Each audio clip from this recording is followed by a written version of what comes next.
So, ladies, what I would like to open up with is, as voice actors, the most common question you're always asked is, how can I be a voice actor too?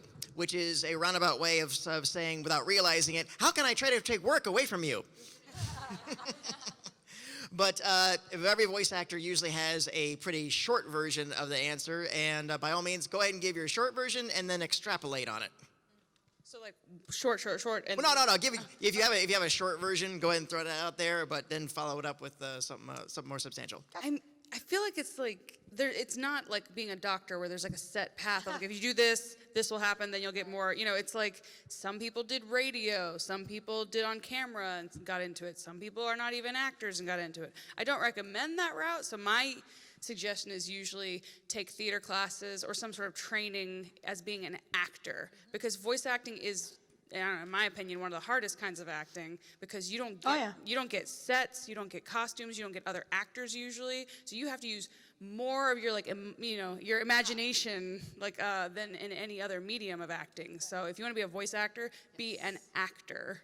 And theater training is very helpful because it helps you figure out how to use your body as an instrument and modulate your voice and all that. And there's no other actor in the booth to feed off their energy. There's no audience for you to feed off that energy. So yeah, it is very different in the booth than it is on stage. And then I started with theater as well for years. And so yeah, I agree. Adding on to that, take acting classes, acting workshops, anything you can get your hands on, and just grow in the art. Yeah, improv classes are really helpful because yes, cold reading classes as well, because you need to be very good at if somebody just handed you a script or a newspaper right now, you need to be able to read it out loud well and make it sound convincing, as if you're saying it, as if you're the character who's yes, I've thought these words. So. Yeah, all of that.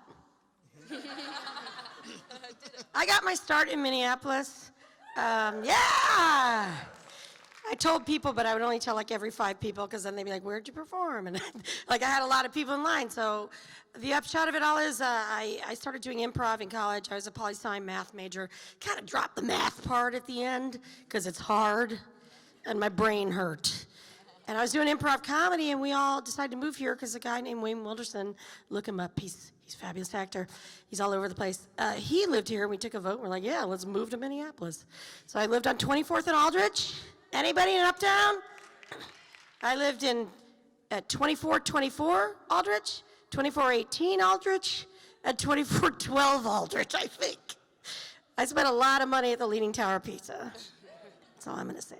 But anyway, then we did that, and then we broke up, and they all went on. One of them has an Oscar now, whatever. And I started working. My first professional job was at Children's Theater Company. I did The Hobbit. I played The Hobbit. And I made, and then I did another show there where I was like a crocodile. I don't know. And I was an understudy and a crocodile.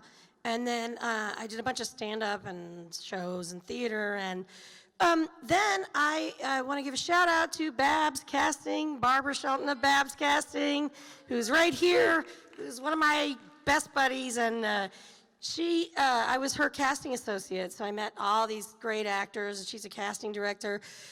She does workshops. Take them, anybody aspiring to be an actor. I learned so much from her, from working with her, and she helped move me to LA. She helped actually get me to LA. And I went to LA and I did a play, which is great, do plays. And the agents came, they saw me, they signed me for commercials, and one of them said, listen to that voice, you should be doing voiceover, because you sound like you smoke a pack a day. I was like, oh, okay, all right. And I took classes and did my demo, and she told me what to do, and I did it. And that's the short version. But there was a lot more to it. It's not easy. Oh, also, once you are trained, you need a demo reel. That's kind of, a lot of people are like, can you just tell your agent about me? It's that's not gonna work. It's basically a trailer for the movie that is you. Yeah. So once you are trained. I'm stealing that. Right? I like people that. don't know what they're gonna get. They're like, I'm not seeing a movie I haven't seen the trailer for, so your demo needs to be a 1-minute thing of professional sounding, as if it's ripped from real spots. If it's not real spots, you're going to need to invest good money into it, but it's well worth it because it will get you the agent who will then get you access to more jobs, and it's just a thing from there. But don't get a demo before you're ready. Yes. Focus on the training. I know it's not sexy to be like, I'm going to train for years, but that's how you're going to have longevity in the career. Yes.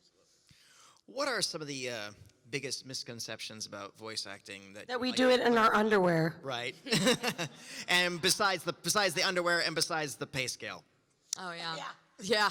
People think we're rich. We're not. Yeah, they're like, you guys are millionaires. Who cares? It's like, I mean, Anime I'm does not, not but, pay well. but anime is not. We don't get residuals. So a residual is when things air on television around the world and people get a check because they made this product and they do it. This is why we hate people that pirate shows, because the people that created the shows don't make money, and part of their pay basis is on residuals, right? So anyway, we're in the, whatever, there's union jobs and non-union jobs and all that stuff. So that's a misconception, because, the woman who plays Bart Simpson, who I wish I was, she could helicopter into here, right? But anime, if you're thinking about anime in general, it's not that. That's a misconception. Yeah, the only way Set fee. anime doesn't, for most shows like on Toonami or whatever, those companies are not making money when that airs. Those companies are airing that for free, hoping that you'll buy the DVDs. It's basically free advertising. And the whatever, you buy your Naruto figurines and stuff like that. Yeah. That's what they do. The so. only way anime makes money is if you pay for it. Yeah. So, Yeah. but the other misconception is that, again, that it's easy. Because people are like, nah, I think I'm going to quit my job and do voiceover. And it's a little insulting because it basically implies that it's not a difficult skill or that there requires no talent or whatever. There is a curious, because you don't see a high wire act and think, oh, I could do that. Yeah. Yeah. Right now, I mean, it's fun. It's fun to do, and it's not like Yeah. brain surgery, but it also is. Yeah, it's super fun. It's super fun, but there's also we all have trained and worked hard, and Yes, and the thing is, the job is mostly auditioning.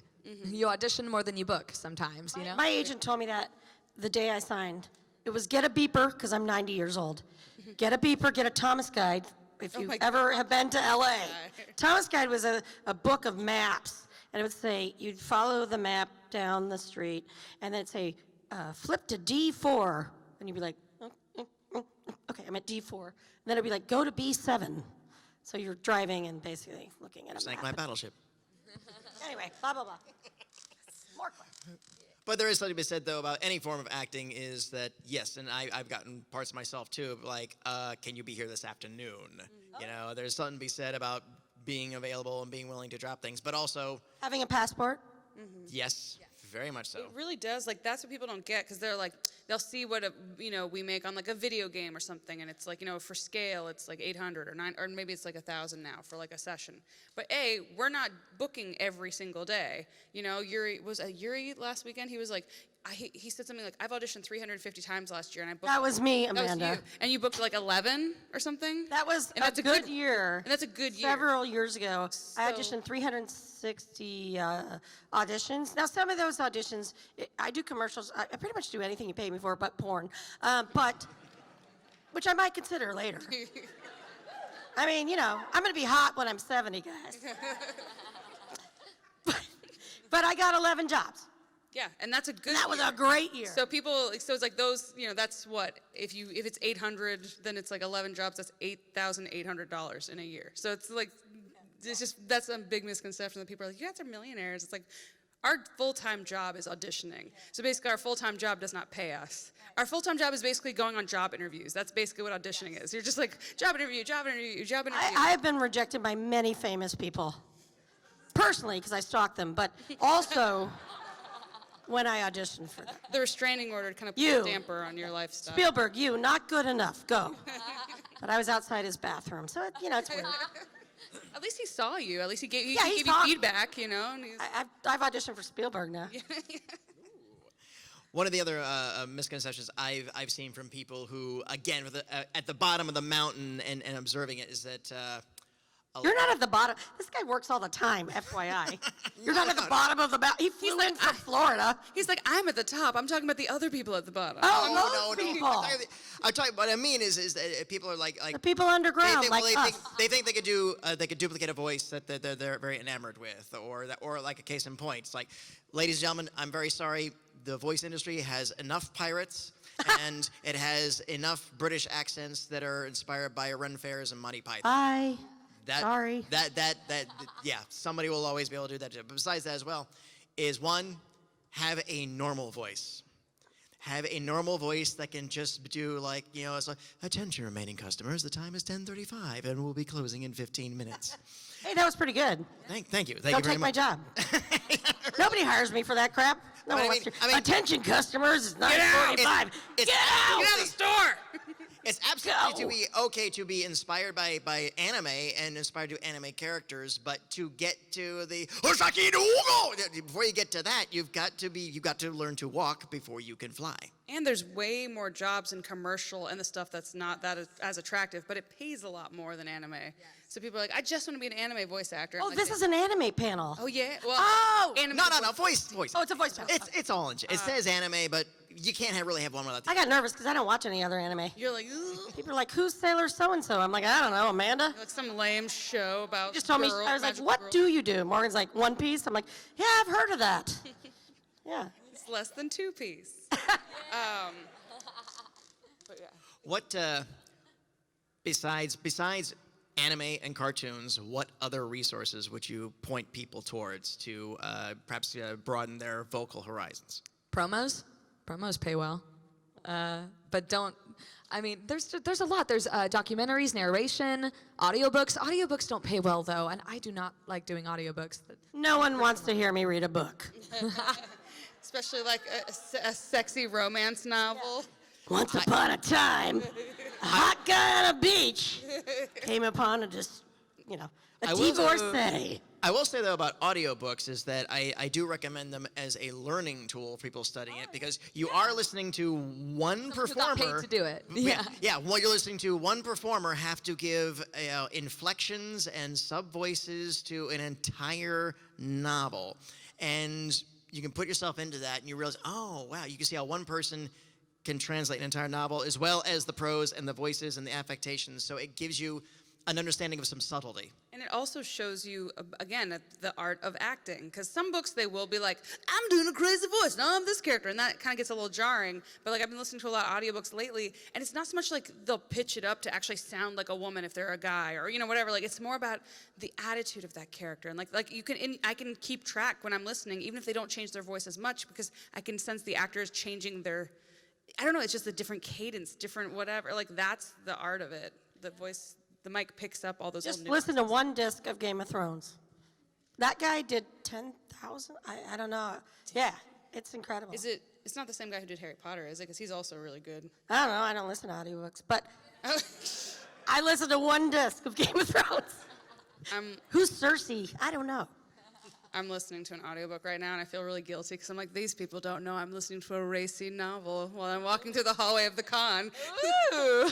they're like, Sort of personal, man. yeah, I know. I think it's fun. It's funny to me because I'm like,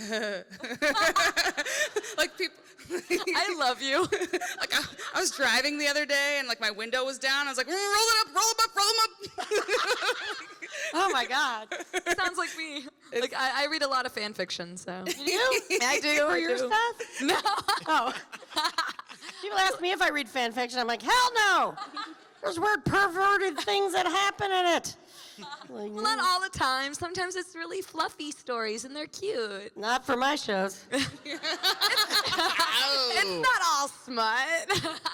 But when it is, But when it is, sometimes it's Right. nice. sorry. Yeah, you guys. TMI. So we got a few minutes left, so what I'd like to do is I'm going to go ahead and go out in the audience and take questions. We don't have time to do a line, so I'm just going to ask for raised hands. And Oh, you're fit, Patty. You're fit. I'm going to do. Everybody give him a hand be able for to that get- jump. Thank you. Will he be able to get back up? No, he won't. Not bad for a 51-year-old. Okay. Hey, young lady, what's your name? My name is Sam. What do you have for us? This is kind of more like Miley based, but like, what's it like to voice a character for such a long time? It pays my mortgage. It bought her That's a what it's pool. like. Good answer. Cha-ching! Thank you. And guess what? What? Now it's over. To be quite honest, it's amazing and incredible. And the beauty of it is Bart Simpson is always 10 years old. Of course, the woman that does that is a billionaire. But Naruto has grown and changes, and people die and come back, stuff like that. So it's amazing. It's weird.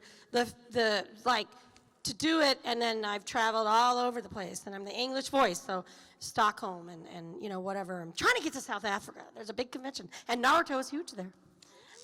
My son, I'm telling you, Morgan will get you on the show. She lives in Texas, so. No, I'm wherever the work is. Oh, you're local? Are you? Oh, I didn't know that. I think when I met you, you were, right? Aren't you? Changing the subject. Yeah, sorry. But Hey, anyway, what's your name? What's your question? My name's Hannah, and my question is, I know that a lot of voiceover auditions are now done at home, so what are tips that you do to direct yourself for auditions? oh, we know you. I know you. that's a muscle that like has, in the beginning, I would take 1,000,000 takes and it would take me forever. But because you're like, I'm not getting paid for this, eventually you kind of start to learn like what sounds like BS and what doesn't. At least in my voice, I can tell when I listen to a take, I'm like, nah, I was phoning that in. That's kind of what I go by, is more like, do I believe it or not? Believe it! Yeah, I don't know. It's difficult. When you're doing audiobooks, it's hard, especially if you're doing it for like ACX, where you're like at home. You're directing yourself, you're recording yourself, you're editing yourself. That gets a little crazy because you're like, I have no objective thing. But do you have any tips when you're directing yourself? Me? Like when you're It's doing like, your hey, what's up? I'm an apple. Do I have tips? No, I teach college kids in LA class, and I give them tips. But for my, there's not a tip. I mean, look at me. I'm a mess. I don't have technique. I didn't study acting, clearly. No, you know what? One thing is, here's what I hate. When I get kids in class that say to me, and I know it's hard, but they're like, I don't watch cartoons. I'm like, then really? Then why are you trying to do cartoons? So I get so many people who are like, I don't watch TV. And I'm like, well, then why are you auditioning for TV? So that's one thing. If you're gonna do, and I make the kids college students that I teach, they're not all kids, some are older, but it's like, I have to do stuff for 4-year-olds, right? We all do. Like Sesame Street, even younger. Like I've done Curious George. I've done a whole lot of little kid shows. And then we have to do like a Star Wars audition, which is high drama. And then we have to do, an audition for Overwatch or something.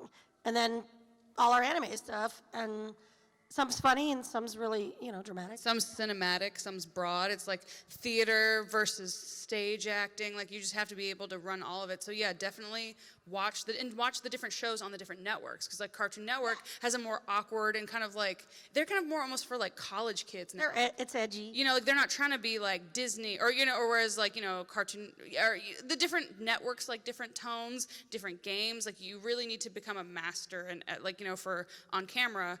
I live in Atlanta now, and I've made it my goal to watch every single pilot that shoots in the Southeast. So when I get an audition, I know exactly the tone. I know probably the characters, so I know, okay, if I'm having a scene with a main character, I'll know what my role is because I know that they're supposed to be like the comedic relief, so I can't be funny. Or, whatever. Like just kind of doing your research is very helpful. Hey, what's your name? What's your question? I'm Olivia, and my question is,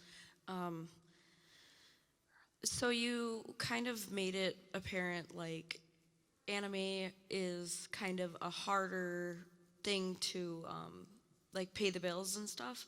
So, basically what I'm understanding is, if you're gonna audition and stuff, audition for, everything, not just anime. We don't really have a choice. You know what I mean? Whatever we get is what we get. I mean, there are great shows I want to be on. I would never get an audition. I auditioned for Modern Family 7 times before I got to be a guest star on Modern Family. So not only is it that, but it's the other stuff. Are you an actor? Go to Babs Casting. Take a workshop. I'm serious. You guys, this is the best theater town besides New York in the country. You have such great access to the Guthrie and Children's Theater and all the Jungle Theater. I didn't even know them anymore because I've been gone a long time. Yeah. Wait, sorry, I had an answer to your question. It's escaping me. You were asking, oh yeah, for anime. Like, so for example, anime, the union rate is like $64 an hour, which sounds good, but your session's usually maybe 2 hours, sometimes 4. And so like, you know, for Boruto, I'm only going in, for 4 hours, 8 hours this month? So it's like, that's all you're gonna make that month for anime. So if you're just doing anime, I can't do math, but I don't know what 64 times 8 is. And that's before taxes. It's not a lot. So it's like, it's fun to do, but it's not gonna pay your bills. So yeah, don't limit yourself, diversify.